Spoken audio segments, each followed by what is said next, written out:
Good evening and welcome to the Business Day. I'm Andrea Chisholm. The Jamaica Manufacturers and Exporters Association, JMEA, has elected a new president. Sidney Thwaites will lead the organization for the next year. He replaces John Mahfood, who served as president for 2 terms, running from 2021 to 2023. Mr. Mahfood is CEO of Jamaican Teas. Mr. Thwaites is the outgoing deputy president of the JMEA.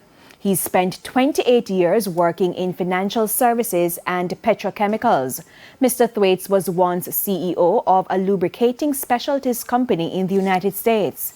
In the meantime, Catherine Silvera was elected the new deputy president.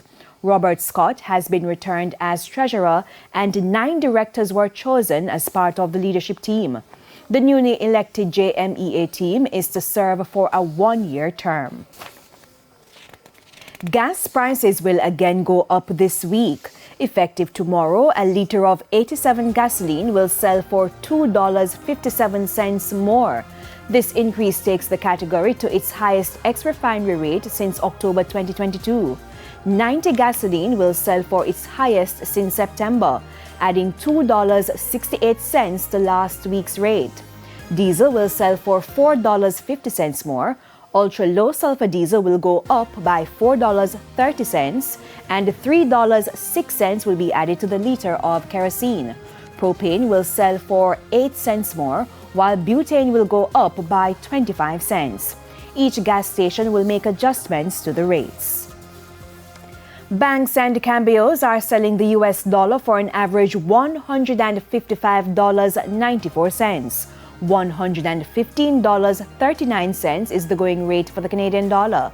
The average cost for the pound is $192.57, while it's costing $167.67 for the euro. And to the stock market now.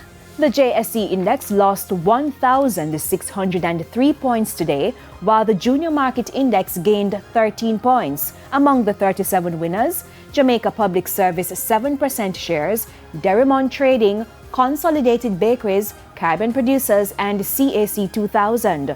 The 49 losers include Epley 7.5% shares, Pulse Investments, Key Insurance Company, Mayberry Investments, and Honey Bun.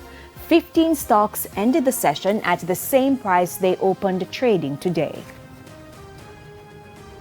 And that's it for the Business Day. I'm Andrea Chisholm. Good evening.